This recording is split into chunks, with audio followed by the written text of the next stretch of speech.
میں پچھلے 8 سال سے پاکستان کے ہر ممبر پہ یہ چیلنج کر رہا ہوں کہ مجھے کوئی مسجد کے مولوی سے لے کے مفتی مکہ تک مجھے صرف اتنا بتائے کہ بی بی حلیمہ کا مذہب کیا تھا۔ پہلے یہ بتائیں بی بی حلیمہ کا مذہب کیا تھا، کس کی بیٹی تھی، کس خاندان سے تھی، شادی کہاں ہوئی تھی، بچے کتنے تھے، رہتی کہاں تھی، مرنے کے بعد قبر کہاں ہے۔ ایک شیعہ ذاکر نے مسلمہ حقیقت کا انکار کرتے ہوئے، جو کہ فریقین کے ہاں مسلمہ حقیقت ہے، اہل سنت اور اہل تشیع کے ہاں سیدہ حلیمہ سعدیہ رضی اللہ تعالی عنہ کا نبی کریم علیہ السلام کی رضائی والدہ اور حضور کی مردیہ ہونا، یہ سنی شیعہ تمام کتابوں میں موجود ہے۔ اس حقیقت کا انکار کرتے ہوئے پوری دنیا کے علماء کو شیعہ ذاکر نے چیلنج کیا اور کہا کہ پوری دنیا کے علماء کو میں 8 سال سے چیلنج کر رہا ہوں، میرے چیلنج کا جواب دیں۔ کیا آپ کہتے ہیں کہ حلیمہ سعدیہ نے نبی کریم علیہ السلام کو دودھ پلایا؟ تو مجھے یہ بتاؤ کہ حلیمہ سعدیہ کا مذہب کیا تھا، ان کے باپ کا نام کیا تھا، ان کو کن کی بیٹی تھی، اور ان کی شادی کہاں ہوئی، وہ رہتی کہاں تھی، فوت ہونے کے بعد ان کی قبر کہاں بنی، اور ان کی اولاد کتنی ہے۔ اس طرح کے سوالات کر کے چیلنج کیا اور کہا کہ پوری دنیا کے علماء، ہر مسجد کے امام سے لے کر کعبے کے امام تک میرے سوالوں کے جواب دو۔ حالانکہ حقیقت یہ ہے کہ اگر انہوں نے اپنی کتابوں کو ہی پڑھا ہوتا نا، کم از کم اپنی کتابوں کو، تو انہیں اس حقیقت کا بالکل بین ثبوت اور واضح دلائل اپنی کتابوں سے مل جاتے کہ سنی شیعہ فریقین کی کتابوں میں حضرت حلیمہ سعدیہ رضی اللہ تعالیٰ عنہ کا جو واقعہ اور بیان ہے وہ مسلمہ کتابوں میں موجود ہے، لیکن اپنی عوام کو اس طرح کے جو گڑے ہوئے نقطے سنانے کے لیے، ابھارنے کے لیے اس طرح کی باتیں سنا کے یہ ذاکرین عوام سے داد لیتے ہیں، اور نیچے عوام بھی جو بالکل جن کو حقائق کا پتہ نہیں ہوتا وہ سبحان اللہ کہہ کے نعرے مار کے ان کو داد دے رہے ہوتے ہیں۔ حقیقت یہ ہے کہ سیدہ حلیمہ سعدیہ رضی اللہ تعالیٰ عنہ نبی کریم صلی اللہ علیہ وآلہ وسلم کی مردیہ ہے، حضور کی رضائی ماں ہے، کیونکہ قرآن مجید کی روشنی میں وہ عورتیں جنہوں نے دودھ پلایا ہوتا ہے وَأُمَّهَاتُكُمُ اللَّاتِي أَرْضَعْنَكُمْ، قرآن کہتا ہے وہ عورتیں جنہوں نے تمہیں دودھ پلایا وہ تمہاری مائیں ہیں۔ تو حضرت حلیمہ سعدیہ رضی اللہ تعالیٰ عنہ نبی کریم علیہ السلام کی ماں ہے، اس اعتبار سے کہ انہوں نے حضور علیہ السلام کو دودھ پلایا ہے۔ اہل سنت کی کتابیں تو بری پڑی ہیں، حدیث کی، تفسیر کی، سیرت کی، فضائل کی، سب کتابوں میں موجود ہے، اور اہل تشیع کی کتاب بھی جو ہے وہ اس واقعے کو بیان کرنے سے خالی نہیں ہے۔ یہ قرآن مجید کے بعد اہل تشیع کے ہاں جو سب سے معتبر اور مستند کتاب گردانی جاتی ہے الاصول من الکافی، جس کے بارے میں اہل تشیع کا یہ نظریہ ہے کہ امام غائب نے اس کے بارے میں یہ فرمایا کہ ھذا کافی لشیعتنا، یہ کتاب ہمارے شیعوں کے لیے کافی ہے۔ یہ اس کی پہلی جلد ہے، ابو جعفر محمد بن یعقوب القلینی اس کی پہلی جلد کی روایت نمبر 1212 لے کے، جو کہ امام جعفر صادق رضی اللہ تعالیٰ عنہ سے۔ ہمارے ہاں یہ روایت جو نا وہ ہمارے ہاں اس کا کیا درجہ ہے یہ الگ مسئلہ ہے، اہل تشیع کے ہاں یہ معتبر روایت ہے۔ میں پوری روایت پڑھ کے سناؤں گا، اس میں لفظ یہ ہے کہ امام جعفر صادق فرماتے ہیں لما ولد النبی صلی اللہ علیہ وسلم مکث ایاما لیس لہ لبن، جب نبی کریم علیہ السلام کی ولادت باسعادت ہوئی چند ایام ٹھہرے، حضور علیہ السلام کے لیے دودھ نہیں تھا۔ فَأَلْقَاهُ ابو طالب علی صدی نفسہ، تو ابو طالب نے اپنے سینے کو حضور علیہ السلام کے ساتھ ملایا، اپنے پستان کو۔ فَأَنزَلَ اللَّهُ فِيهِ لَبَنًا، پس اللہ نے اس میں دودھ پیدا کر دیا، دودھ نازل کر دیا۔ فَرَضَعَ مِنْهُ، تو ابو طالب نے اس سے حضور کو ایامن چند دن دودھ پلایا، حتی وقع ابو طالب علی حلیمۃ السعدیہ، حتیٰ کہ ابو طالب پھر اس کے بعد حلیمہ سعدیہ کے پاس گئے یا ان سے ملاقات کی۔ فدفعہ الیہا، تو رسول اللہ صلی اللہ علیہ وسلم کو حلیمہ سعدیہ رضی اللہ تعالیٰ عنہ کے سپرد کر دیا۔ اب یہ روایت ان کی اصول کافی میں موجود ہے، لیکن یہ ذاکرین اپنی کتابیں نہیں پڑھتے، بس بیٹھ کے نقطے ایسے جھوٹے موٹے تیار کر لیتے ہیں اور لوگوں سے داد وصول کرنے کے لیے اس طرح کی باتیں پھیلاتے رہتے ہیں۔ اب اس روایت کا درجہ کیا ہے اہل تشیع کے ہاں؟ یہ ملا باقر مجلسی ہیں، ملا باقر مجلسی کی کتاب ہے حیات القلوب، حیات القلوب کی جلد نمبر 2 صفحہ 139 پر ملا باقر مجلسی لکھتے ہیں حدیث معتبر میں حضرت صادق علیہ السلام سے منقول ہے، اور یہ روایت کو معتبر قرار دے کے پوری روایت کو نقل کیا۔ یہ ملا باقر مجلسی، ان کا تعارف کروانا بھی ضروری ہے، جن کے بارے میں اہل تشیع کے امام خمینی صاحب نے اپنی کتاب کشف الاسرار میں اپنے ماننے والوں کو لکھا ہے اور کہا ہے صفحہ 121 پر، کہتے ہیں کتاب ہے فارسی را کے مرحوم مجلسی برائے مردم پارسی زبان نوشتہ بخوانید. کہتے ہیں کہ مجلسی نے، ملا باقر مجلسی نے جو کتابیں فارسی میں لکھی ہیں لوگوں کو چاہیے کہ ان کو پڑھیں اور ان کا مطالعہ کریں. تو ایسے ذاکرین کو چاہیے کہ مجلسی صاحب بھی کم از کم کتاب پڑھ لیں جس میں بسند معتبر حضرت حلیمہ سعدیہ رضی اللہ تعالیٰ عنہ کا نبی کریم علیہ السلام کی مرضیہ اور حضور کی رضائی والدہ ہونا بیان کیا گیا. پھر ملا باقر مجلسی نے تقریباً اس جلد کے تقریباً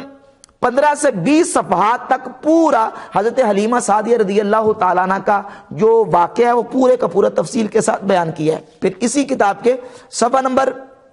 140 پر لکھتے ہیں کہ ابن شہر اشوب اور قطب راوندی رحمت اللہ علیہما، یہ مجلسی صاحب لکھتے ہیں، نے حلیمہ بنت ابی زویب سے روایت کی ہے کہ جس کا نام عبداللہ بن حارث تھا. پھر آگے پوری تفصیل لکھتے ہوئے پھر آگے لکھتے ہیں صفحہ 142 پر کہ بسند معتبر روایت ہے کہ ایک روز عبد المطلب کعبہ کے پاس بیٹھے تھے، ناگہاں کسی نے پکار کر ندا دی کہ محمد نامی بچہ حلیمہ کے پاس سے گم ہو گیا. تو یہاں بھی حلیمہ سعدیہ کا پورا واقعہ بیان کیا. تو مجلسی صاحب نے بھی لکھا اور اس کے ساتھ ساتھ یہ کتاب ہے اہل تشیع کے ہاں معتبر اور مستند کتاب مناقب آل ابی طالب ابن شہر اشوب کی. اس کی پہلی جلد کے صفحہ نمبر 30 اور 31 پر حضرت حلیمہ سعدیہ رضی اللہ تعالیٰ عنہ کا پورا واقعہ بیان کیا اور فصل قائم کی، فصل فی منشأہ صلی اللہ علیہ وسلم، نبی کریم علیہ السلام کی پرورش کے بارے میں پوری فصل. اور پھر حضرت حلیمہ سعدیہ رضی اللہ تعالیٰ عنہ کا جہاں ذکر کیا تو وہی کافی کی جو روایت ہے حضرت امام جعفر صادق سے وہ روایت نقل کی، لما ولد نبی صلی اللہ علیہ وسلم مکث ایاما لیس لہ لبن، یہ ساری روایت بیان کی اور صفحہ 31 پر بھی روایت بیان کی. اسی طرح یہ کتاب ہے منتہی الاعمال، شیخ عباس قمی اہل تشیع کے بڑے مشہور اور معتبر عالم ہیں شیخ عباس قمی، اپنی کتاب منتہی الاعمال کی پہلی جلد کے صفحہ 30 اور 31 پر احوال شریف حضرت صلی اللہ علیہ وسلم در ایام رضا، نبی کریم علیہ السلام کی رضاعت کے ایام کے احوال کو بیان کرتے ہوئے کہتے ہیں در حدیث معتبر از حضرت صادق علیہ السلام منقول است، کہ حضرت امام جعفر صادق سے معتبر حدیث میں یہ سارا واقعہ وہی اصول کافی کی روایت نقل کی. اور پھر آگے لکھا ابن شہر اشوب روایت کردہ کہ اول مرتبہ صحابہ پھر اس طرح بیان کر دیا. اور پھر آگے قطب راوندی کی روایت بھی بیان کی. اور یہی واقعہ جو مجلسی صاحب نے حیات القلوب میں بیان کیا صفحہ 32 پر لکھتے ہیں بسند معتبر دیگر روایت کردہ است کے روز ابو المطلب نزدیک کعبہ نشستہ بود، اور وہی حضرت عبد المطلب رضی اللہ تعالی عنہ والا واقعہ بیان کیا. یہ ہاشم خراسانی شیعہ عالم ہے، ان کی کتاب ہے منتخب التواریخ. اس کے صفحہ نمبر 4 پر لکھتے ہیں دوم از دو مردیا حضرت رسول صلی اللہ علیہ وسلم حلیمہ سعدیہ بنت ابی زویب و زوج حارث ابن عبد العزہ بود، کہ حضرت حلیمہ سعدیہ نبی کریم علیہ السلام کی مردیا حضور کی رضائی والدہ ہے. یہ ہے تاریخ یعقوبی جس کی جلد نمبر 2 صفحہ نمبر 7 پر علامہ ابن واد یعقوبی بغدادی المتوفہ 292 ہجری، یہ شیعہ کا بڑا معتبر عالم ہے اور تاریخ یعقوبی ان کے ہاں بڑی معتبر کتاب ہے. اس کے صفحہ نمبر 7 پر پورا واقعہ بیان کیا. اسی گفتگو میں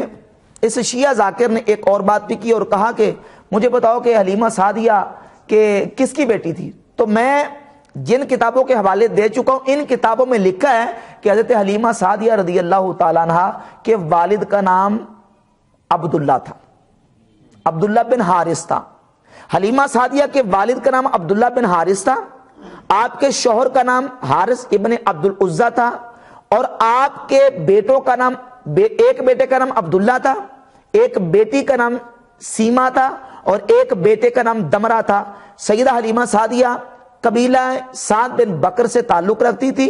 اور طائف کے علاقے میں آپ کا گھر تھا. اور حضرت حلیمہ سعدیہ نبی کریم علیہ السلام کی ذات اقدس پر ایمان لائی، آپ کے شوہر بھی ایمان لائے، آپ کی بیٹی بھی اور آپ کے بیٹے بھی نبی کریم علیہ الصلوۃ والسلام کا کلمہ پڑھ کر نبی کریم علیہ الصلوۃ والسلام کے امتی کہلائے۔ اہل سنت کی، اہل تشیع کی موت پر کتابوں میں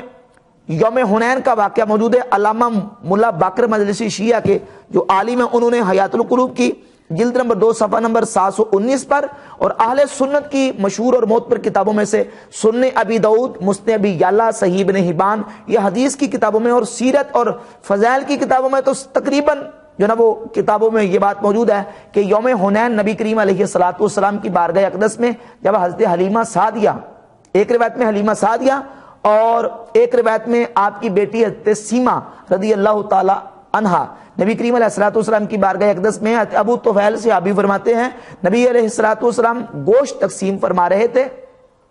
میں نے دیکھا کہ ایک دیہاتی اور بوڑھی عورت حضور علیہ الصلوۃ والسلام کی بارگاہ اقدس میں آئی تو رسول اللہ صلی اللہ علیہ وسلم نے اٹھ کر ان کا استقبال فرمایا اور اپنی چادر مبارک حضور نے ان کے لیے بچھا دی، اور وہ حضور کی چادر پر بیٹھ گئی۔ تو نبی کریم علیہ الصلوۃ والسلام کے صحابی کہتے ہیں میں نے لوگوں سے پوچھا کہ یہ عورت کون ہے، تو بتایا گیا کہ یہ عورت وہ ہیں جنہوں نے نبی کریم علیہ الصلوۃ والسلام کو دودھ پلایا ہے، یہ حضور کی رضائی والدہ حضرت حلیمہ سعدیہ رضی اللہ تعالیٰ عنہ۔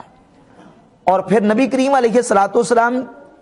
کی جو یہ رضائی والدہ تھی، حضور نے ان کی کا احترام کیا، ادب کیا، لیکن شیعہ ذاکر کہتا ہے کہ نعوذ باللہ کہتے ہیں کہ تم یہ ایک نعت پڑھی جاتی ہے جی کہ حلیمہ تیری بکریاں نو پاواں چارہ مینو نہ رکھ لے، کہتا ہے تم حلیمہ سعدیہ کی بکریوں کو چارہ ڈالتے ہو، ان کی بکریاں چلاتے ہو، جو حضور کی نوکرانی ہے، نوکرانی کی بکریاں چارتے ہو، اور نبی کے بیٹے کا جو ہے ذوالجناح چومنے نہیں دیتے، نعوذ باللہ تعالیٰ۔ اب نبی کریم علیہ الصلوۃ والسلام کی جو رضائی والدہ آتے حلیمہ سعدیہ، حضور ان کا کس قدر احترام کرتے ہیں، حضور ان کو اپنی ماں قرار دیتے ہیں، اور یہ شیعہ عالم کیا کہتا ہے حضور کی نکرانی قرار دے رہا ہے، الیاذ باللہ تعالیٰ۔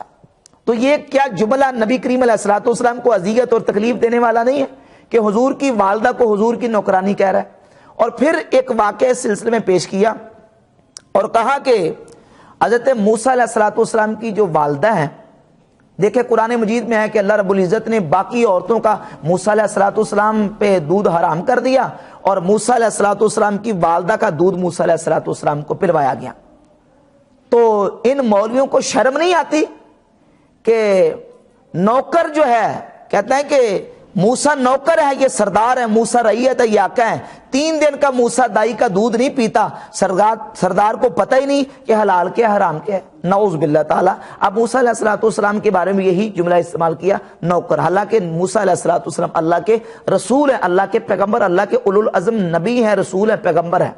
وجیہن فی الدنیا والآخرہ، ان کی عزت، رسپیکٹ اور مقام ہے۔ تو اس طریقے سے اللہ کے نبی کا ذکر کرنا کیا قرآن و حدیث اس کی اجازت دیتا ہے؟ اور پھر باقی رہی بات یہ کہ موسیٰ علیہ الصلوۃ والسلام پر اللہ رب العزت نے باقی عورتوں کا دودھ کیوں حرام قرار دیا تھا؟ آپ سورۃ القصص کی آیت نمبر 7 سے لے کر 12 تک تلاوت کریں۔ سورۃ القصص میں اللہ رب العزت نے آیت نمبر 7 سے لے کر 12 تک پوری اس کی بیان کر دیا کہ اللہ تعالیٰ نے موسیٰ علیہ الصلوۃ والسلام کی والدہ سے وعدہ کر لیا تھا کہ تم غم نہ کرنا، خوف نہ کرنا،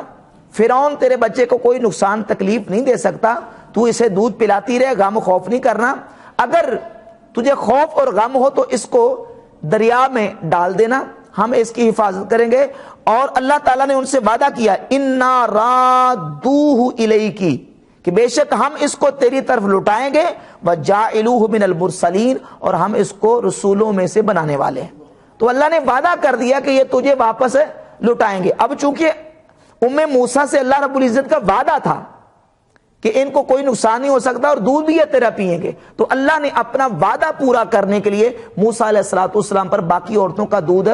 حرام کر دیا، اور اہتمام ایسا کر دیا کہ حضرت موسیٰ علیہ الصلوۃ والسلام کی والدہ ہی فرعون کے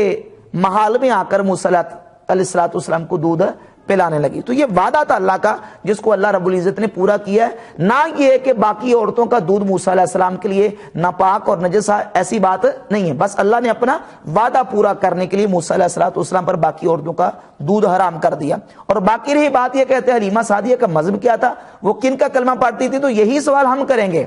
کہ جناب عبد المطلب رضی اللہ تعالیٰ کا مذہب کیا تھا، وہ کن کا کلمہ پڑھتے تھے؟ نبی کریم علیہ الصلوۃ والسلام کے والدین کن کا کلمہ پڑھتے تھے؟ تو جو جواب آپ دیں گے پھر اس کے بعد جواب دیا جائے گا۔ باقی رہی بات یہ بھی کہا کہ جناب اب دیکھیں نا نام جو ہے حلیمہ سعدیہ کے باپ کا نام، ان کی اولاد کا نام، یہ نام آپ دیکھیں، ان کے والد کا نام عبداللہ ہے، اللہ کا بندہ، بیٹے کا نام بھی عبداللہ ہے، اللہ کا بندہ۔ تو اس سے پتا چلتا کہ وہ اللہ کو ماننے والے تھے، اللہ رب العزت کو ماننے والے تھے۔ بیٹے کا نام بھی عبداللہ اور والد کا نام بھی کیا ہے؟ عبداللہ ہے۔ اور باقی ایک اور بات بھی کی اور کہا کہ ان کی بتاؤ قبر کہاں ہے؟ تو یہ سوال ہم بھی اس شیعہ ذاکر کو کریں گے کہ یہ بتائیں کہ حضرت عبد المطلب کی قبر کہاں ہے، نبی کریم علیہ الصلوۃ والسلام کے والد جناب عبداللہ کی قبر کہاں ہے؟ تو یہ سوال بھی بالکل